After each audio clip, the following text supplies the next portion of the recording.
Good morning. My walks really gives me a chance to think. And one of the previous videos I did, I talked about being a conflict hostage negotiator. Let me break that down a little bit. I'm going to start with negotiator.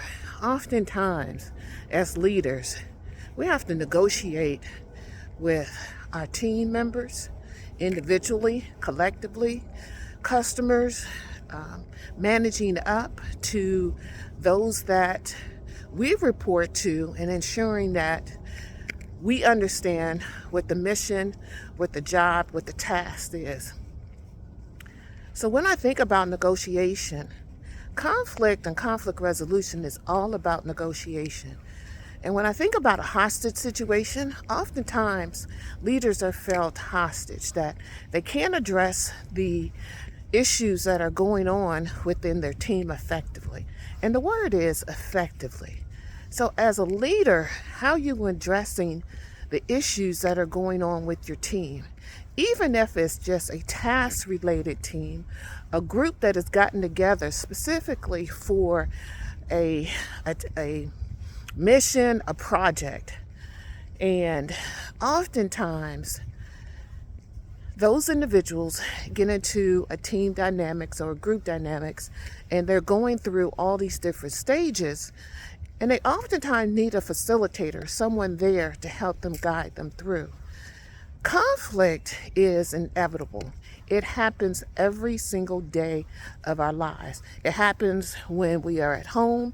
It happens when we are going to the Starbucks, which I hope to be going to here shortly. And we oftentimes do not possess the skills to do that. And when I think about, and I just came up with this on one of my daily walks, conflict hostage negotiator. Sometimes, and more times than not, we feel hostage to a situation, hostage to an employee where they feel that they have something over us.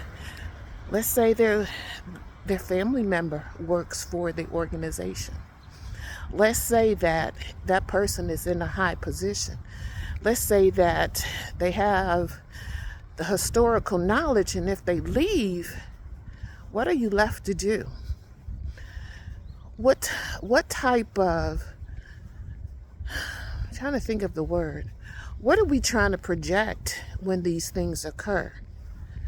We really, really need to understand the reason why conflict happens. I'm working with the team right now. And when I say that they are dealing with some serious issues, they are dealing with issues relative not understanding what their mission of the organization, not truly understanding how they fit into the organization, overlapping of duties, personality conflicts, individuals that feel that their voice is not being heard, they're not being valued, they don't get credit for what they do. And a lot of this is based on perception. Perception becomes reality. And when perception happens in that form, in that fashion, individuals dig in, and no matter what you say and no matter what you do, that is what they believe. They start telling them a story. They start believing that story, and they dig in, and that becomes their new reality. So as a conflict hostage negotiator, I work with leaders, blah, blah, blah, and managers in addressing the team. This really has to do with the team. And one of the things, at least there's a 3-step process that I do when I'm working with teams, and teams that are not formed correctly, maybe they're not even aligned correctly in the organization. It's nothing that I can do about that. And a lot of times those in management and leadership, they can't do anything about it either.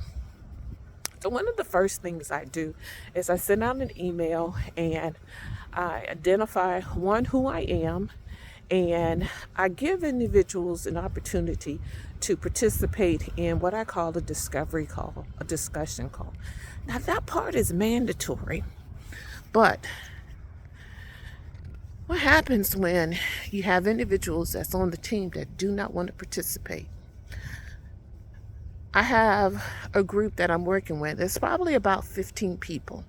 Yeah, a lot of people to have a discussion and a discovery call, which is about 45 minutes. And it's about 4 individuals who do not feel that they should participate. They don't want to participate. So I start thinking, and I'm internal to the organization. So after much discussion, after much going back and forth, understanding the process of what I wanted to do, I had to send them an email and say, yeah, this discovery session is mandatory. The second part of it is coaching. So once I have the discovery call with the individuals, which is about 45 minutes, I set them up with, during the discovery call, I asked them, do they want to participate in 3 coaching sessions? Most of the people have said yes. Only a few have said no. And that coaching session is working on goals, them identifying goals, issues, and concepts that they want to develop, they want to hone in.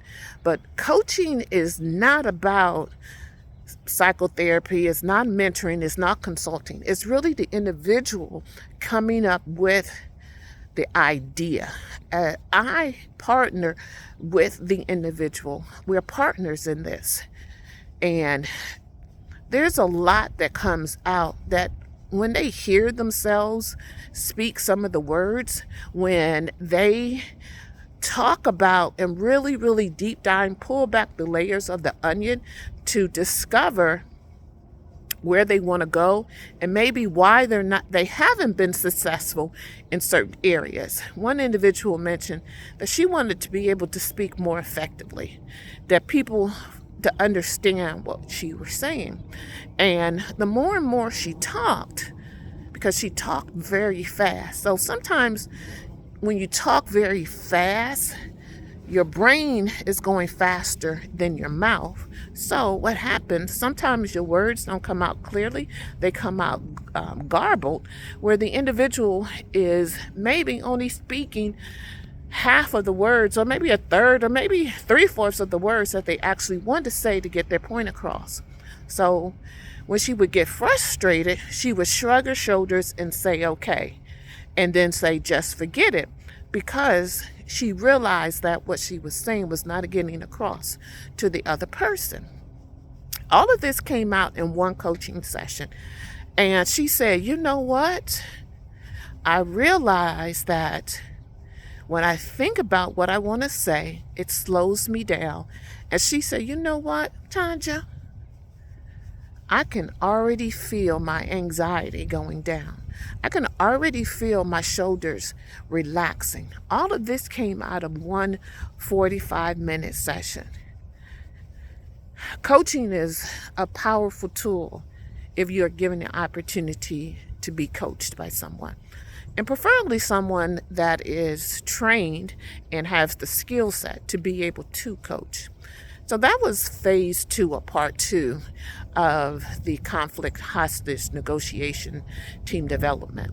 The latter part of it is the goal is that during the individual coaching sessions, you give them tools to have conversations, to think about the things that they want to say and the ideas, so that when they come into the team session, which is mandatory for everyone, that they have the skill sets to make recommendations, to talk clearly, effectively about what they see some of the issues are, where they can actually process the concerns. And when I say process, meaning understanding maybe even where some of the gaps are in the process. Maybe they have a way that they do things and maybe it's not effective.